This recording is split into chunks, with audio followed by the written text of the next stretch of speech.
Hi అండి. అందరికీ నమస్కారం. Welcome to my channel. ఈ వీడియోలో సిపిఐ ఐడబ్ల్యూ గణాంకాల ప్రకారంగా ఉద్యోగ పెన్షనర్లకు జనవరి 2026 డిఏ, డిఆర్ ఖరారు ఎప్పటి నుంచి అమలు అనే పూర్తి తాజా సమాచారాన్ని వీడియోలో తెలుసుకుందాము.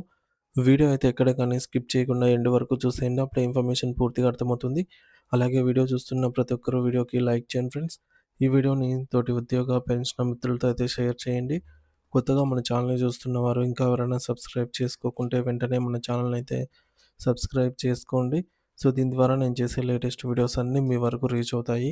ఇక ఆలస్యం చేయకుండా వివరాల్లోకైతే వెళ్ళిపోదాము.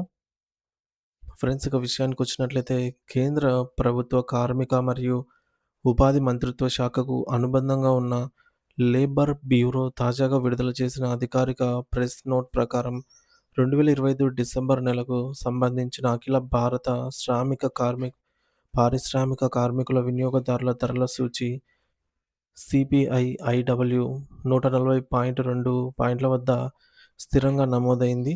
ఈ సూచి అనేది దేశవ్యాప్తంగా వస్తువుల ధరలు మరియు ద్రవ్యోల్బణాన్ని కొలిచే ఒక ప్రాథమిక కొలమానం. దీని ఆధారంగానే కోట్లాది మంది ప్రభుత్వ ఉద్యోగుల కరువు భత్యాన్ని లెక్కిస్తారు.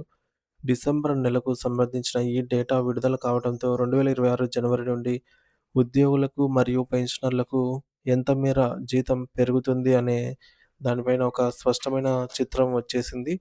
ఇది కేవలం ఒక అంకె మాత్రమే కాదు, లక్షలాది కుటుంబాల ఆర్థిక ప్రణాళికను ప్రభావితం చేసే అత్యంత కీలకమైన గణాంకం.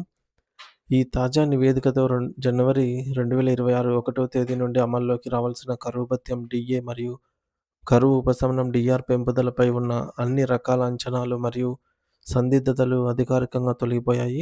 ఈ డిసెంబర్ నెల ధరల సూచీని విశ్లేషిస్తే కేంద్ర ప్రభుత్వ ఉద్యోగులు మరియు పెన్షనర్ల కోసం డిఏ, డిఆర్‌లో సరిగ్గా 2% పెరుగుదల కనిపిస్తోంది. దీనివల్ల ఏడవ వేతన సంఘం సెవెంత్ సిపిసి లెక్కల ప్రకారం ప్రస్తుతం ఉన్నటువంటి కరువు భత్యం 58% నుండి పెరిగి 60.34%కి చేరుకుంది. నిత్యావసర ధరల పెరుగుదల నుంచి ఉద్యోగులకు రక్షణ కల్పించే ఈ పెంపుదల వారి కొనుగోలు శక్తిని కాపాడటంలో కీలక పాత్ర పోషిస్తుంది. ప్రభుత్వ నిబంధనల ప్రకారంగా కరువు భత్యాన్ని నిర్ణయించేటప్పుడు ఒక ప్రత్యేకమైన పద్ధతిని అనుసరిస్తారు. అంటే లెక్కింపులో వచ్చిన మొత్తంలో కేవలం పూర్ణాంకాలను మాత్రమే పరిగణలోకి తీసుకుంటారు. డిఏ శాతం 60.34%గా వచ్చినప్పటికీ పాయింట్ల తర్వాత ఉన్న దశాంశం విలువ డెసిమల్ వాల్యూ పూర్తిగా వదిలేయటం జరుగుతుంది. కాబట్టి అధికారికంగా ఉద్యోగులకు అందే కరువు భత్యం సరిగ్గా 60%గా ఖరారైంది. ఈ విధానం వల్ల ఎటువంటి గందరగోళం లేకుండా ప్రతి ఒక్కరికి సమానమైన శాతంలో పెంపుదల అనేది వర్తిస్తుంది. మరి గత కొద్ది రోజులుగా సోషల్ మీడియాలో మరియు ఉద్యోగ వర్గాల్లో డిఏ 3% లేదా 4% పెరుగుతుందని జరిగిన అనేక ఊహాగానాలకు అధికారిక ప్రకటనతో ఇప్పుడు పూర్తి స్థాయిలో తెరపడింది. జనవరి 2026 నుండి వర్తించే ఈ 60% డిఏ, డిఆర్ పెంపుదలను కేంద్ర మంత్రిమండలి సాధారణంగా మార్చి 2026 నెలలో ఆమోదించే అవకాశం ఉంది. ప్రభుత్వం ఎప్పుడూ డేటాను విడుదలైన 2, 3 నెలల తర్వాతే అధికారిక ఉత్తర్వులు జారీ చేస్తుంది కాబట్టి ఉద్యోగులు అప్పటి వరకు వేచి చూడవలసి ఉంటుంది. అయితే పెంపుదల మాత్రం జనవరి నుండే వర్తిస్తుంది కాబట్టి జనవరి, ఫిబ్రవరి మరియు మార్చి నెలలకు సంబంధించిన పెరిగిన జీతం మొత్తాన్ని బకాయిల రూపంలో ఏప్రిల్ నెలలో జీతంతో కలిపి ఒకేసారి చెల్లిస్తారు. ఇది ఉద్యోగులకు ఒకేసారి పెద్ద మొత్తంలో నగదు అందడానికి దోహదపడుతుంది. మరోవైపు దేశవ్యాప్తంగా ఉద్యోగులు ఎదురుచూస్తున్నటువంటి 8వ కేంద్ర వేతన సంఘం 8థ్ సిపిసి ఏర్పాటు విషయంలో కూడా ఒక సంచలన వార్త ఖరారైంది. కొత్త వేతన సంఘం అమల్లోకి వచ్చేటప్పుడు ఉపయోగించే ఫిట్మెంట్ ఫ్యాక్టర్‌ను కనిష్టంగా 1.6 ఫ్యాక్టర్‌గా ఆధారంగా అయితే నిర్ణయించబోతున్నట్టు స్పష్టమైంది.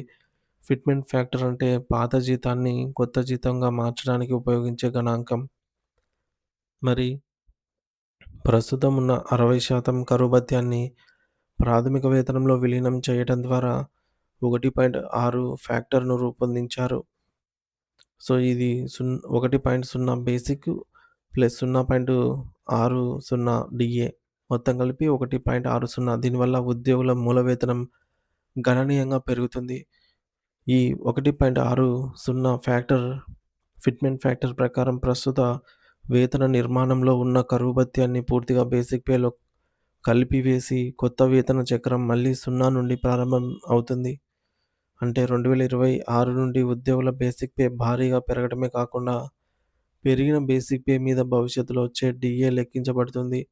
ఇది రాబోయే 10 ఏళ్ల కాలం పాటు ఉద్యోగుల మరియు పెన్షనర్ల ఆర్థిక స్థితిగతులను మెరుగుపరిచే ఒక బలమైన పునాదిరా పునాదిలాగైతే మారుతుంది.